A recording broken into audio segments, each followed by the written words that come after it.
Okay, देखें जरा please. Good evening students. Happy birthday. Last के बाद बात। The next topic we will continue today is, ध्यान दें please, gravitational field intensity. Gravitational field intensity represented by E vector और I vector भी लिख देते हैं। What is gravitational field intensity? क्या होती है समझते हैं।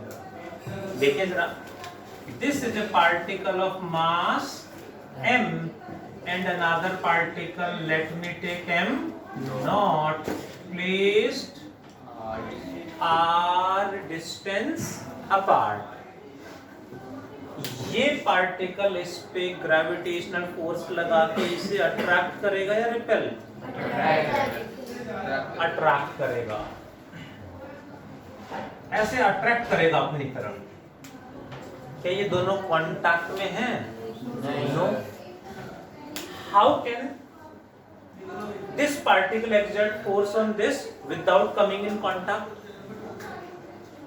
जैसे I want to exert force on the board, तो यहीं से ऐसे लगा दूंगा, लगेगा? नो, उसके कांटेक्ट में तो जाना पड़ेगा, बट ये तो कांटेक्ट में नहीं है।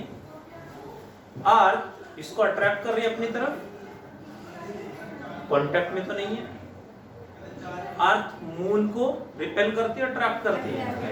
अट्रैक्ट करती है, बट कांटेक्ट में तो नहीं है।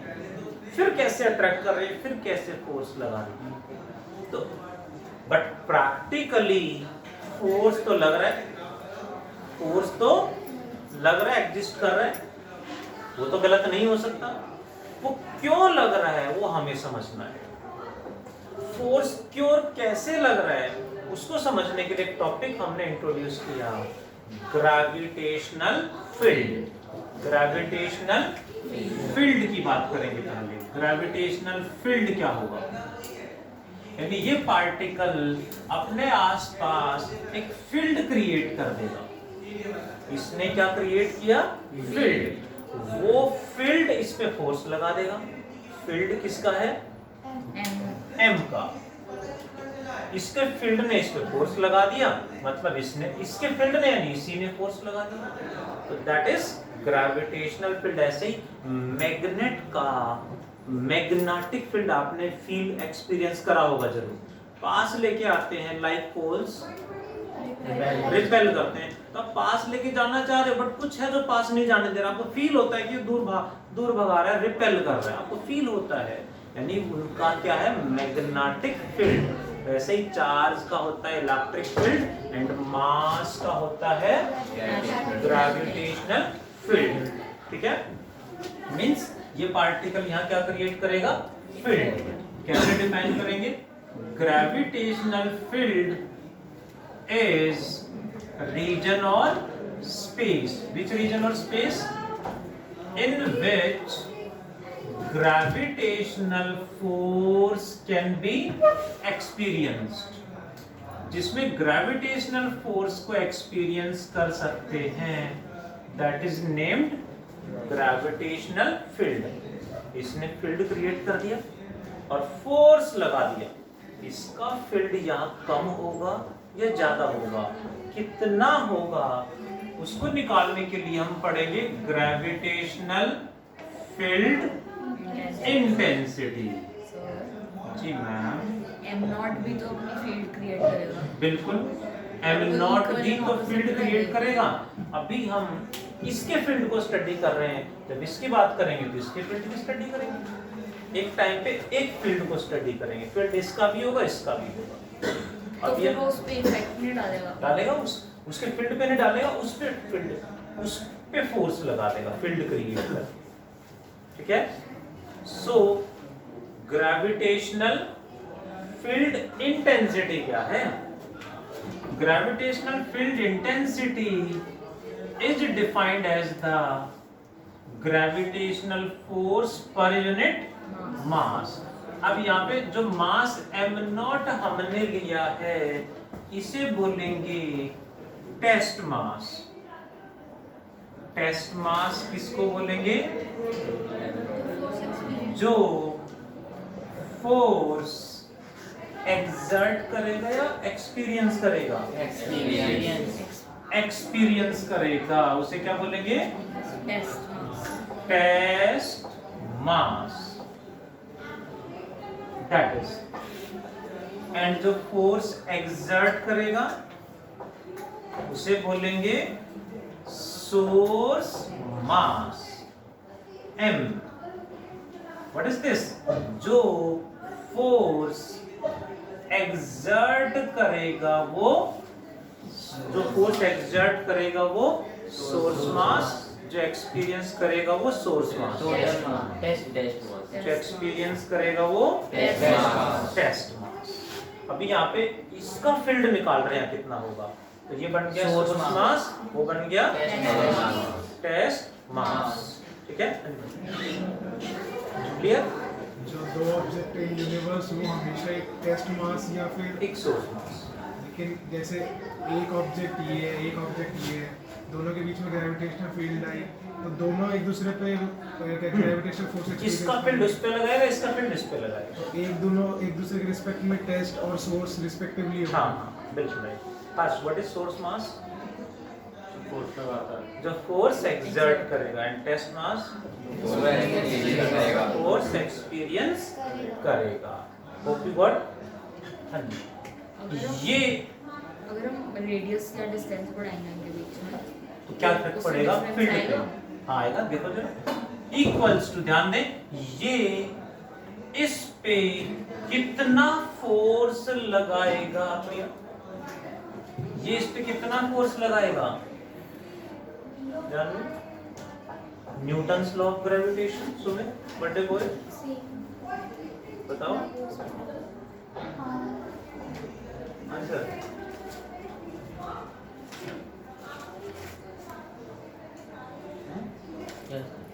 Gm पर m2/r²। ये इस पे कितना फोर्स लगाएगा? Newton's law of gravitation, G m1 m2 by distance का स्क्वायर डिवाइडेड बाय m0। ये तो फोर्स है बाय m0, m0 से m0 कैंसिल तो कितना आ गया? Gm/r²। यानी ग्रेविटेशनल फील्ड के हमारे पास दो फॉर्मूले आ गए। One is force per unit source mass या test mass, force per unit test mass m0, and another is Gm/r²।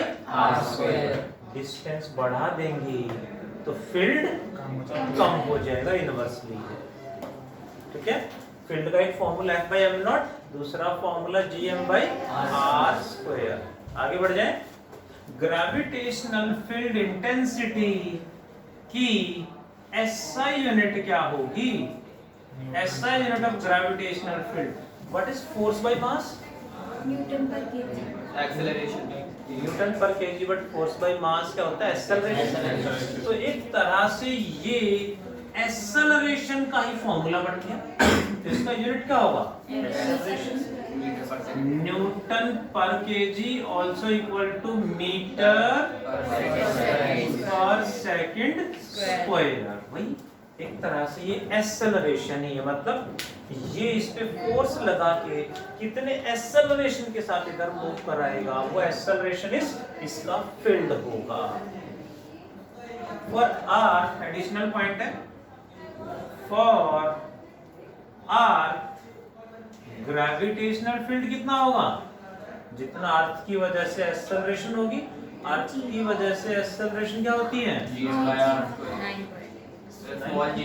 Small जी। पक्का? बहुत बढ़िया जी। क्या आएगा? Small g।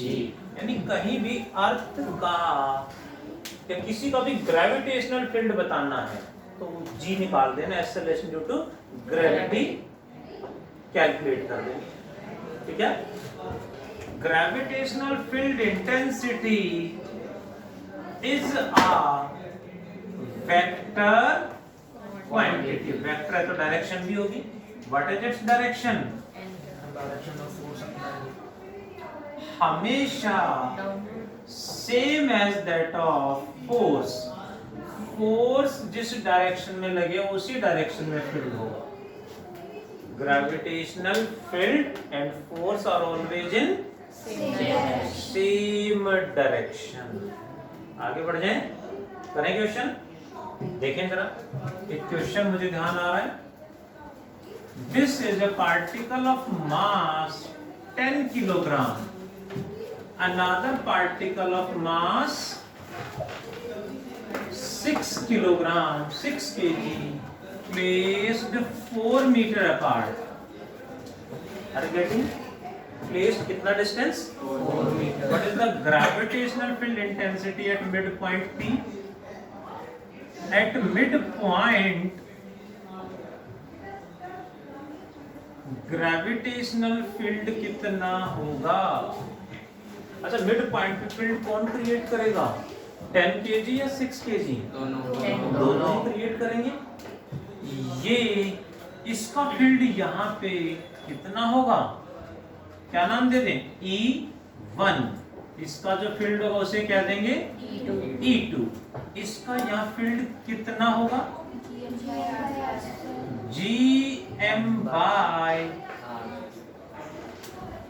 GM1/2 का स्क्वायर। ठीक लिखा मैंने? 2 क्यों आ गया?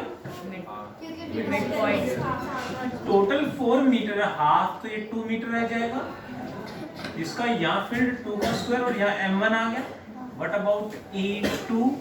GM2/2 अगेन 2 का स्क्वायर। 4G। देखते हैं सर, अब इसका यहाँ फील्ड किधर होगा? इसी की तरफ होगा, यानी इधर होगा। और इसका यहाँ फील्ड उसी की तरफ, यानी उधर हो जाएगा। Which one is greater? E1 और E2? G/r² तो सेम है। मास इसका कम है, उसका कम है, ये ज्यादा है। ये मास ज्यादा तो फील्ड भी ज्यादा। तो नेट फील्ड जब निकालेंगे, वेक्टर साइड लेना है। हाँ, वेक्टर सम करना है, बट वेक्टर सम करेंगे ऑपोजिट डायरेक्शन में तो क्या करना पड़ेगा? माइनस साइन आ जाएगा। E1 माइनस E2 क्या होगा? GM1/2 का स्क्वायर 4 माइनस GM2/2 का स्क्वायर। और क्या कॉमन आ गया? G/4 कॉमन आ गया। क्या बचा? 4 बचा। क्योंकि M1 कितना है? 6 kg, 10 kg and M2 6 kg। 10 minus 6 4 से 4 कैंसिल, कितना आएगा? G की वैल्यू 6.67 × 10⁻11 न्यूटन मीटर स्क्वायर पर kg। एक और क्वेश्चन एनसीईआरटी का मुझे ध्यान आ रहा है, देखें जरा। हाँ जी मैम बोले। सर मेरे को ये नहीं समझ आया कि हमने E1 इसको E1 E2 को ऑपोजिट डायरेक्शन में फोर्स तो इधर की तरफ लगा। ये यहाँ पे कोई पार्टिकल रख दें तो ये उसको किधर फोर्स लगाएगा? इधर अट्रैक्ट करेगा अपनी तरफ। यहाँ पे कोई पार्टिकल रख दें तो उस पे फोर्स ये किधर लगाएगा? ये तो इस साइड लगा। ये उसको रिपेल करेगा, अट्रैक्ट करेगा। अट्रैक्ट होगा ना, अपनी साइड लगाएगा। ग्रेविटेशन फोर्स हमेशा अट्रैक्ट करती है। हाँ जी सर, अट्रैक्ट। मैग्नेटिक फोर्स का रिपेल भी करती है। बट ग्रेविटेशन अट्रैक्टिव होता है। ठीक है। One more question. There are how many particles? 3 placed on the vertices of an equilateral triangle of side L, each of mass m. What is gravitational field at centroid? 0 centroid पे field कितना होगा? 0 कैसे जी? Eight centroid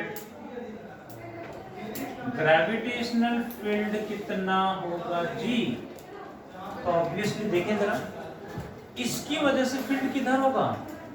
इसका field यहाँ पे इसी की तरफ। ठीक है। भाई इसका फील्ड किधर होगा, इसी की तरफ, क्या नाम दे दें, E1, इसका फील्ड इसी की तरफ, E2 इसका फील्ड इसी की तरफ आएगा, E3, तो नेट फील्ड हो जाएगा तीनों का vector sum. But vector sum जब करेंगे तो आंसर क्या आएगा वो समझना पड़ेगा। कुछ बच्चों ने आंसर दे दिया है, क्या आंसर बताया, 0। 0 कैसे जी, थोड़ा सा शुड आई समझा दूं, पक्का ट्राई करेंगे कि कैसे आ रहा है 0, करते हैं, समझते हैं। ये इस पे इसका यहाँ फील्ड इधर होगा, कितना होगा, E1 की वैल्यू बताना GM/, ये डिस्टेंस क्या है, R मान ले, तो GM/R²। इसका यहाँ फील्ड इधर कितना होगा, सेम, इसका यहाँ फील्ड इधर सेम, यानी तीनों फील्ड के मैग्नीट्यूड आर इक्वल। नेट कैसे निकालें, वेक्टर एडिशन। बट ऐसे में ध्यान रखें, 2 वेक्टर हों तो वेक्टर सम से काम चल जाएगा, 2 से ज्यादा वेक्टर आ जाएं तो वेक्टर एडिशन से लेंथी हो सकता है, वेक्टर रेजोल्यूशन से ना गलत होगा और ना ही लेंथी होगा। सो हमेशा क्या करें, वेक्टर रेजोल्यूशन, IJK में ब्रेक कर लेंगे, कर दें ब्रेक। देखो जरा, ये एंगल कितना है जी, 30 या 60, इक्विलेटरल ट्रायंगल में टोटल 60, तो ये यहाँ ये क्या होगा, पॉजिटिव एक्स एक्सिस, इधर नेगेटिव एक्स, ये y और इधर नेगेटिव y। ये E2 ये 30 डिग्री, तो ये भी 30, ये E2 यानी E इसके साथ एंगल बना रहा है, तो इधर कितना होगा, E2 cos 30, और उसका परपेंडिकुलर इधर आएगा E2 sin 30। सेम ये E1 ये 30, तो ये भी 30 होगा। ये E1 इसके साथ एंगल बना रहा है, जिसके साथ एंगल बनाएगा वो हमेशा E1 cos 30, और उसका परपेंडिकुलर इधर आएगा E1 sin 30। ये ऑलरेडी y एक्सिस पे, तो इसको रिजॉल्व करने की नीड नहीं है। तो कैसे सॉल्व करेंगे देखें जरा, नेट निकालते टाइम सबसे पहले आई कैप, सबसे पहले आई कैप यानी y एक्सिस, x एक्सिस, तो x एक्सिस पे जितने भी वैल्यू यहाँ लिख दो जी, x पे एक तो ये है और एक ये कितना है, GM/R² cos 30, वही E2 की वैल्यू पुट कर दी। तो दूसरा ये है, ये तो नेगेटिव x एक्सिस पे है, तो क्या होगा, माइनस E1 की वैल्यू GM/R² cos 30, I पे 2 ही थे, दोनों लिख दिए हमने, प्लस अब किसको लिखें, J में एक ये है और 2 ये है, ये कितना है, सेम GM/R², ये नेगेटिव पे है, सो माइनस GM/R²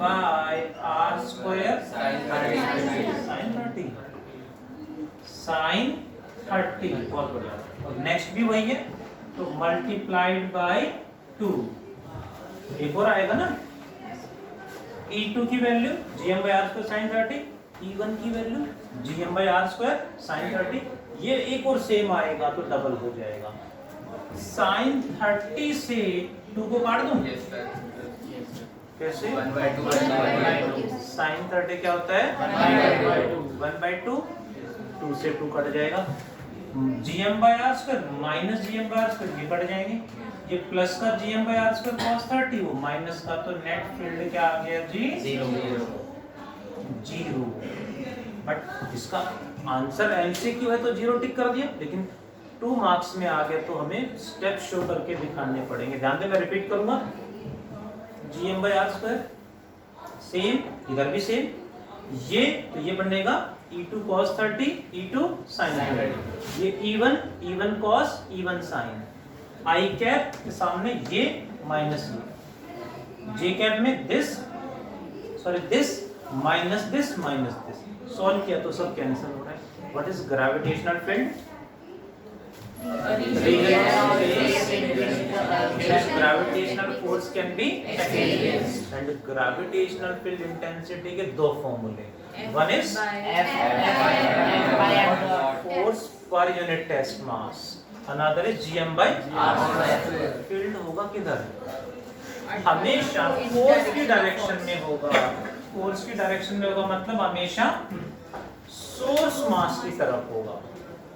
इसका फील्ड यहाँ किधर होगा? इसी की तरफ होगा, always towards source mass. Clear है जी? That is about gravitational field intensity. One more point, what is gravitational field intensity of earth at a height h? Gravitational field intensity means equal to acceleration due to gravity. Field निकालना है यानी g निकालना है। g निकालना आता है? निकाल लो जी, you know जी समझते हो? नहीं समझते हैं? जी लाइफ निकाल ले जी। तो क्या आएगा? जी की value eight A height GM by R plus H plus है g dash equal to g r square by r plus h whole square for large height and g dash equal to g into 1 minus 2h by r for small height. At a dash g dash equal to g into 1 minus g by r. तो जहां भी field पूछें acceleration due to gravity यानी small g calculate करना है, ध्यान रखें। Field मतलब स्मॉल g, यही इसी को फील्ड कह रहे हैं। Okay what? वो नया सा वर्ड लग रहा है बट ये तो हमने पढ़ा है। यही है फील्ड, इसी को ग्रेविटेशनल फील्ड कह रहे हैं एक तरह से। Okay what? कितने फॉर्मूले? One is force per unit test mass, another is gm by r square. Do complete fast.